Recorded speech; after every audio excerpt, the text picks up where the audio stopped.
India glitz வியூவர்ஸுக்கு என்னோட வணக்கம். என்னோட பேர் கின்ஸ்லின். வத்திக்குச்சி படத்தை வந்து நான் டைரக்ட் பண்ணியிருக்கேன். இது என்னோடய முதல் படம். ஏஆர் முருகதாஸ் ப்ரொடக்ஷன்ஸும் ஃபாக்ஸ்டார் ஸ்டுடியோஸும் சேர்ந்து இந்த படம் பண்ணுறாங்க. நான் வந்து முருகதாஸ் சாரோட அசிஸ்டன்ஸ் தான். பட் இந்த ஸ்கிரிப்டு பண்ணும்போது இந்த ஸ்கிரிப்டு பண்ணி முடிச்சுட்டு முருகதாஸ் சாருக்கு வந்து நான் சொல்லணும்னு ஆசைப்பட்டேன். ஏன்னா எப்போவுமே எந்த விஷயம் இது பண்ணாலும் முருகதாஸ் சார்கிட்ட பேசுவோம். அவர் எந்த லைன் யோசித்தாலும் எங்களை கூப்பிட்டு சொல்லுவார், எங்களோட கருத்துக்கள்லாம் கேட்பார். அது மாதிரி நான் ஸ்கிரிப்ட் பண்ணி முடித்தோடனே முருகதாஸ் சார்கிட்ட சொல்லணும்னு ஆசைப்பட்டேன். அதுக்கப்புறம் ஒரு நாள் சார் வந்து ஸ்கிரிப்ட் கேட்டாங்க. சாருக்கு ரொம்ப பிடிச்சிருந்துச்சி. அதுக்கப்புறம் சார் பேனர்லேயே பண்ணும்படி ஆச்சு. அதில் எங்களுக்கு ரொம்ப சந்தோஷம். ஏன்னா அசிஸ்டன்ட் டைரக்டராக இருக்கும்போது சார்கிட்ட ஒர்க் பண்ணும்போதே சார் வந்து அவ்வளோ சீக்கிரம் அவருக்குன்னு ஸ்கிரிப்டில் சொல்கிற சீனை வந்து வச்சிட மாட்டார். நிறைய யோசிச்சுட்டு நாங்கள் ஒரு 10 சீன் சொன்னோம்னா அதில் ஒரு சீன் தான் ஓகேன்னு சொல்லுவாங்க. பட் ஸ்கிரிப்டே சாருக்கு பிடிச்சிச்சு அப்படிங்கும்போது வந்து எனக்கு ரொம்ப ஹாப்பியாக இருந்துச்சு. ஆக்சுவலாக கரெக்டாக ரீச் ஆகிருக்கு, கரெக்டாக பண்ணியிருக்கோம் அப்படிங்கிற அந்த சந்தோஷம் இருந்துச்சு. வத்திக்குச்சியை பொறுத்த வரைக்கும் இது வந்து ஒரு க்ரைம் சப்ஜெக்ட் தான். என்டர்டெயின்மெண்ட்டோட க்ரைம் சப்ஜெக்ட் பண்ணியிருக்கோம். பட் அந்த க்ரைம் அப்படிங்கிறது இப்போ யாருக்கும் தெரியாத ஒரு விஷயம், ஒரு மர்டர் அந்த மாதிரி இல்லாமல் இன்றைக்கி வந்து மேக்ஸிமம் க்ரைம் வந்து பட்டப்பகலில் தான் நடக்குது. எதுவுமே வந்து ரொம்ப லேட் நைட்டு யாருக்கும் தெரியாமல் எல்லோரும் தூங்குனதுக்கப்புறம் சிட்டியை தாண்டி எங்கே அப்படி நடக்கிறதே கிடையாது. இன்றைக்கி மேக்ஸிமம் க்ரைம் வந்து டே டைமில் ரொம்ப பட்டப்பகலில் வெளிப்படையாக எல்லாத்துக்கும் தெரிய தான் க்ரைம் நடக்குது. மேக்ஸிமம் அந்த க்ரைமை வந்து நாம் நடந்து முடிஞ்சு நாம் நியூஸில் பார்ப்போம், இல்லைனா பத்திரிக்கையில் செய்திகளாக பார்ப்போம். பட் அந்த ரொம்ப ரேராக சில பேர் நம்ம நடக்கும்போது அந்த இடத்துல இருப்போம், பார்ப்போம். பட் நடக்கிறதுக்கு முன்னால் அந்த க்ரைம் நடக்காது, தெரியாது நமக்கு. ஆனால் அந்த க்ரைம் வந்து நமக்குள்ளே தான், நம்மளை சுற்றி தான் திட்டம் போடுறாங்க. நாம் ஒரு பஸ் ஸ்டாண்டில் இருக்கோம் அப்படின்னா அந்த பஸ் ஸ்டாண்டுக்குள்ளே வந்து ஒரு க்ரைம் நடந்துக்கிட்டு இருக்கலாம். நாம் ஒரு ரயில்வே ஸ்டேஷன்லேயோ ஒரு ரோட்லேயோ எங்கே இருந்தாலும் அது நடந்துக்கிட்டு இருக்கலாம். ஆக நடந்து முடிஞ்சோன்னா நமக்கு தெரியும். பட் இதில் அந்த நடக்கிற தருணத்தை, கொஞ்சம் நடக்கிறதுக்கு முன்னால் அந்த திட்டமிடுற தருணத்தை, அது எல்லாத்தையுமே சொல்ல ட்ரை பண்ணியிருக்கோம். ஆக ஒரு கண்ணுக்கு தெரியாத குற்றம், கண்ணுக்கு தெரியாத எதிரிகள். பட் அதில் இன்னொரு பாசிட்டிவ் சென்ஸ் என்னென்னா, நம்ம ஏன் தெரியாமல் இருக்கோம் அப்படின்னா, இன்றைக்கி வந்து ப்ராக்டிக்கலாக நம்ம எல்லாருமே சர்வைவலுக்காக நம்ம ஓடிக்கிட்டே இருக்கோம். அதில் கிட்டத்தட்ட நாமளை பற்றி நம்ம யோசிக்கிற அந்த டைமிங்கே நம்ம அதிகமாக இருக்குது. அதனால் நம்ம கொஞ்சம் கூட திரும்புறதுக்கோ திரும்பி பார்க்குறதுக்கோ நமக்கு டைம் இல்லை. அப்படி திருப்பி பார்க்காததுனாலேயே பக்கத்தில் இருக்கிறவங்க வந்து அந்த க்ரைம் வந்து நடந்துக்கிட்டே இருக்குது. நாம் சின்னதாக நம்ம பார்த்தோம் அப்படின்னா, சின்னதாக ஒரு முறைச்சோம் அப்படின்னா அவங்க ஒரு சின்னதாக பயப்படுவாங்க. அவங்களுக்கு ஒரு சின்ன கான்ஷியஸ் வரும், அலர்ட் வரும். ஏன்னா நீங்கள் ஆரம்ப கால படங்கள்லேயே பார்த்தீங்கன்னா எல்லா க்ரைமுக்குமே வந்து ரொம்ப லேட் நைட்டாக நடக்கும், இதாக நடக்கும். ஏன் நடக்கும் அப்படின்னா, அன்றைக்கி எல்லாருமே செல்ஃபிஷ் அப்படிங்கிறத தாண்டி சின்னதாக ஒரு சோசியல் கான்ஷியஸ் எல்லாத்துக்குமே இருந்துச்சு, இன்றைக்கும் இருக்குது. பட் ஏதோ நிர்பந்தங்களில் வந்து நாம் நமக்கு என்னன்னு யோசிக்கிற சின்ன மனநிலை இருக்குது. பட் அந்த மனநிலைக்காக நாம் யாருமே வந்து நம்ம பெரிய விஷயமாக மாற வேண்டாம். பேசிக் சின்ன விஷயங்கள் நமக்கு இருக்கலாம் பாசிட்டிவ். அப்படி இருக்கும்போது இந்த விஷயங்கள் இன்னும் பின்னால் வரும். நிறையா இன்சிடென்ட்ஸ் நம்ம பேப்பரில் பார்த்துக்கிட்டு இருக்கோம். அந்த இன்சிடென்ட்ஸ் நம்ம பேப்பரில் வரும்போது என்னவா இருக்குன்னா, அந்த நியூஸ் சம்பவம் மட்டும்தான் இருக்கும். ஆனால் அதை சுற்றி நம்மளை மாதிரி ஒரு 100 பேர் வந்து வெஹிக்கிள்ஸில் போய்கிட்டு வந்திருப்பாங்க. ஏதாவது ஆக்ஷன் நடந்திருக்கும், மர்டர் நடந்திருக்கும். சுற்றி வந்து 20 பேர் 30 பேர் 20 வெஹிக்கிள்ஸ் 30 வெஹிக்கிள்ஸ் போய்கிட்டு தான் இருக்கும். நாம் கண்டுக்க மாட்டோம். ஏன்னா நமக்கான ரெஸ்ட்ரிக்ஷன்ஸ், நமக்கான பயம், நம்ம சர்வைவல், இந்த விஷயம் அதை தாண்டி நம்மளால் ஏதோ ஒரு வகையில் சின்ன முடியுங்கிற அந்த பாசிட்டிவ்ஸ், நெகட்டிவ் இருக்கிற அதே சமயத்தில் அந்த பாசிட்டிவும் இந்த ஸ்கிரிப்டுக்குள்ளே இருக்குது.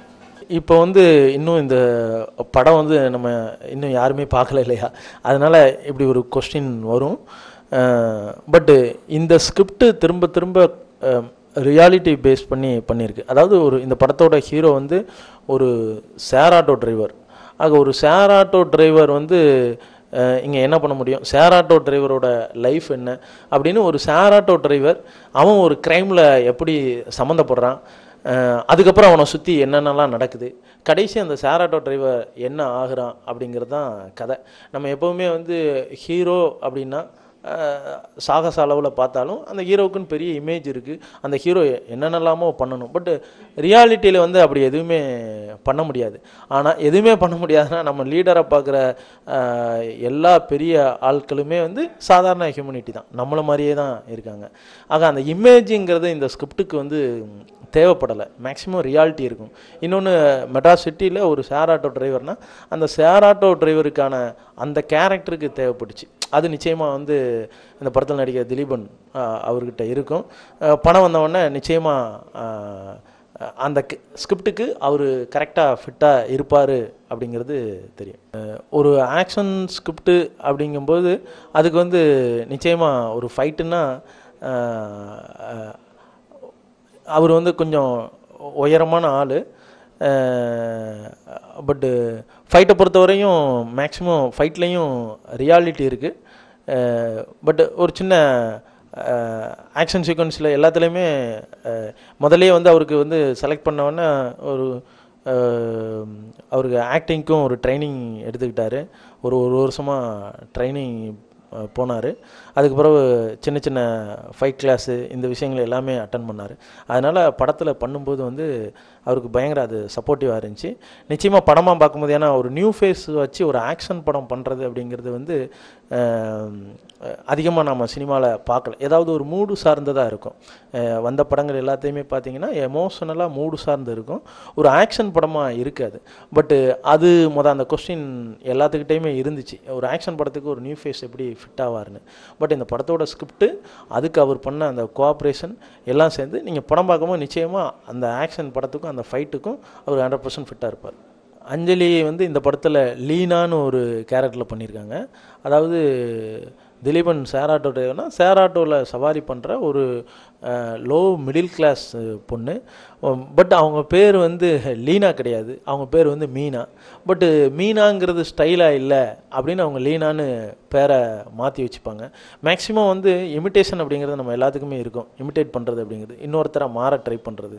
அப்படி இன்னொருத்தராக மாற ட்ரை பண்ணுறதே வந்து ரொம்ப ஹியூமராக மாறிடும். அது ஒரு லோ மிடில் கிளாஸில் இருக்கிற பொண்ணு தன்னை வந்து ஒரு அப்பர் கிளாஸ் பொண்ணாக இமிட்டேட் பண்ணும்போது வந்து என்ன ஆகும் அப்படின்னா, அவங்களோட காஸ்டியூம்ஸ்லேருந்து அவங்களோட பாடி லாங்குவேஜ்லேருந்து எல்லாமே மாறும் இல்லையா.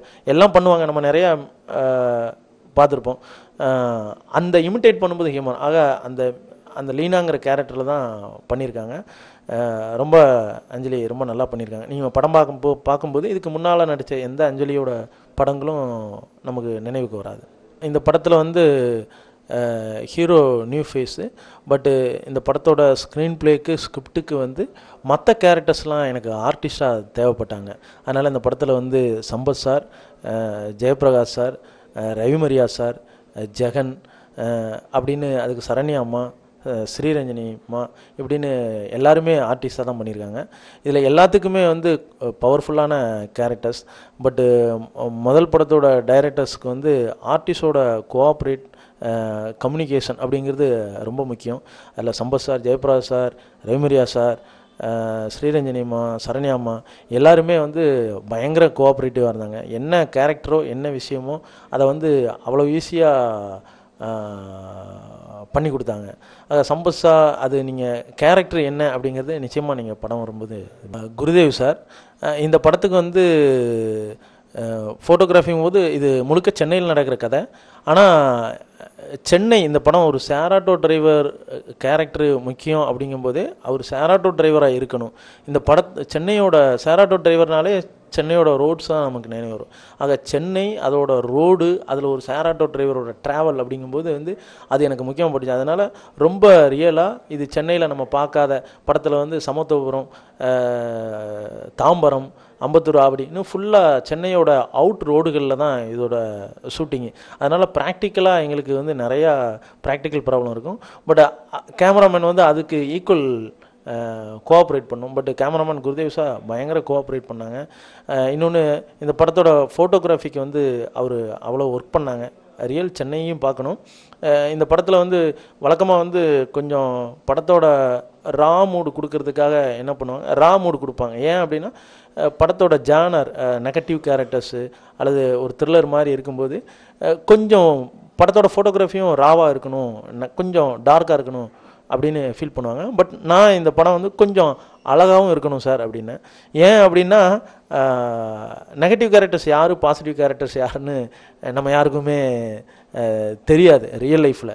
ஆக ஃபோட்டோகிராஃபிலையும் அப்படி தனியாக அடையாளமாக இல்லாமல் அழகாக இருக்கணும். ஏன்னா லைஃப் வந்து ரொம்ப அழகானது, அதுக்குள்ளே சின்ன சின்ன விஷயங்கள் கலந்துருக்கணும். ஃபோட்டோகிராஃபி ரொம்ப நல்லா இருக்குன்னு இது பண்ணேன். இப்போ பண்ணி முடித்து பார்க்கும்போது ரொம்ப நல்லா இருக்குது. குருதேவ் சார் ரொம்ப நல்லா பண்ணியிருக்காங்க. ஜிப்ரானை பொறுத்த வரைக்கும் வாகை சுடுவா எல்லா சாங்ஸுமே எனக்கு ரொம்ப பிடிச்சிருந்துச்சி. பட்டு இந்த படத்தில் ஸ்கிரிப்ட் பண்ணி முடித்தோடனே இந்த படம் மியூசிக் கொஞ்சம் வேறு மாதிரி இருக்கும்னு நினச்சேன். சவுண்ட்ஸு மியூசிக்கு அது இதுவரை கேட்காததாக இருக்கணும். ஏன்னா சில விஷயங்கள் கொஞ்சம் பழக்கப்படும் போது வந்து சில எமோஷனில் அது கம்மி பண்ணும். பட்டு இந்த படத்தில் மியூசிக்லேயும் ஒரு சின்ன பிரம்மாண்டம், ஒரு சின்ன ஒரு வைடு வேணும் அப்படின்னு ஃபீல் பண்ணேன். பட்டு வாகை சுடவா படத்தில் பார்த்த சாங்ஸு அதோட பிஜிஎம் எதுவுமே இந்த படத்தில் இருக்காது. அப்படியே இந்த படத்தில் வந்து இதோட சாங்ஸு இதோட படத்தோட பேக்ரவுண்ட் ஸ்கோர் எல்லாமே வேறு மாதிரி இருக்கும்.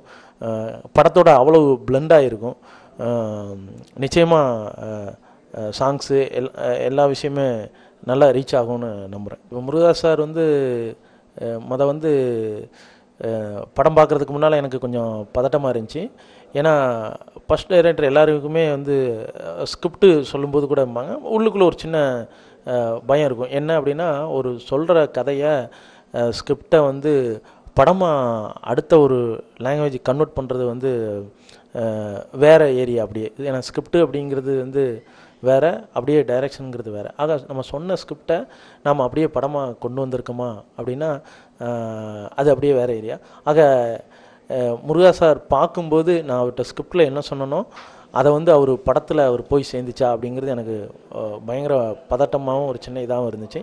பட் ஸ்கிரிப்டு அவர் படம் பார்த்து முடிச்சுட்டு எனக்கு மெசேஜ் தான் பண்ணார். I like the film very much அப்படின்னு சொல்லியிருந்தார்.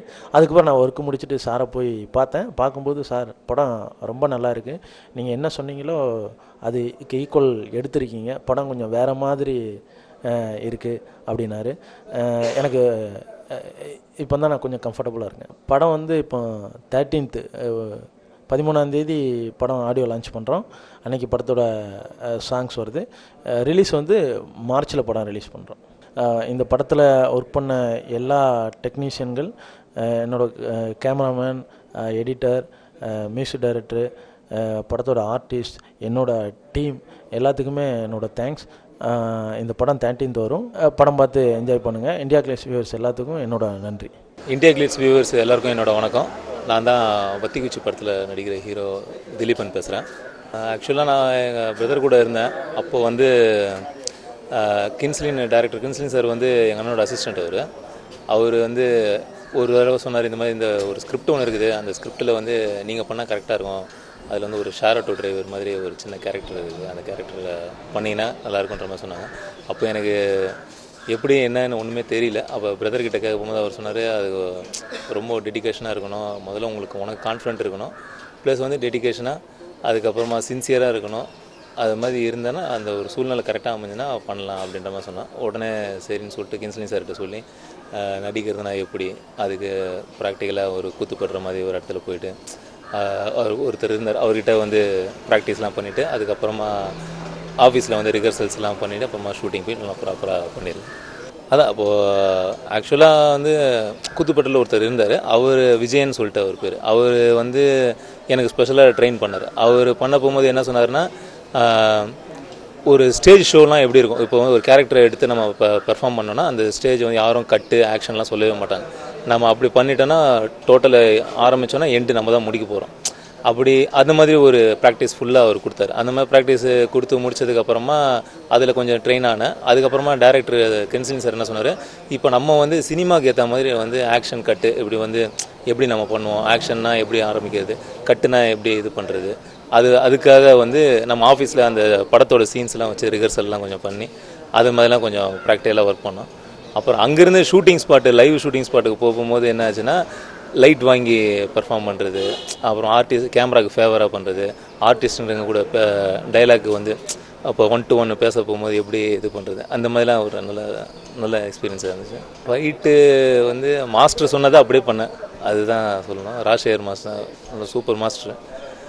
அவர் மாஸ்டர் இது இப்படிலாம் பண்ணுங்க, இப்படிலாம் பண்ணுங்கன்னாரு. எனக்கு அவுட் எப்படி வரும்லாம் நம்மளுக்கு தெரியும், ஏன்னா அந்த புதுசுன்றதுனால. ஆனால் மாஸ்டர் சொன்ன மாதிரி வச்சு பார்க்க போகும்போது படத்தை பார்க்கும்போது நல்லா வந்திருக்குன்ற மாதிரி எல்லாரும் சொன்னாங்க.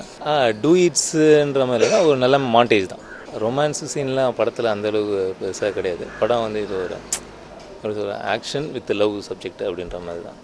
அவர் படம் பார்த்தாரு, டேரக்டர்கிட்ட சொன்னார், இது மாதிரி படம் நல்லா வந்திருக்கு, நல்லா ஒரு ஸ்டாண்டர்டாக இருக்குது, நல்லா பண்ணியிருக்கேன், ஆக்ஷன்ஸ்லாம் நல்லா வந்திருக்கு, நல்லா ஒரு ஆக்ஷன்ஸ் பண்ணால் நம்புகிற மாதிரி இருக்குது அப்படின்ற மாதிரி சொன்னாங்க. Extraordinary music. ஜிப்ரான் சார் வந்து பயங்கரமான ஹார்ட் ஒர்க்கரு. பாடல் நல்லா சூப்பராக வந்திருக்கு. சாங்ஸ் எல்லாமே இப்போ ரிலீஸ் ஆக போகுது. ரிலீஸ் ஆகும், நீங்கள் கேட்டிங்கன்னா நிச்சயமாக நீங்களே சொல்லுவீங்க. இல்லை, எல்லாமே மாண்டேஜ் தான். இப்போ நான் பாடுற மாதிரி எதுவுமே லைன்ஸ் கிடையாது. படம் ரிலீஸ் ஆனதுக்கப்புறமா தான் டிசைட் பண்ணுறோம். ஆடியோ கூடிய சீக்கிரத்திலே ரிலீஸ் ஆக போகுது. எல்லாருக்கும் இந்த ஆடியோ ரொம்ப பிடிக்கும்னு நினைக்கிறேன். எல்லோரும் கேட்டு என்ஜாய் பண்ணுங்கள். தேங்க்யூ.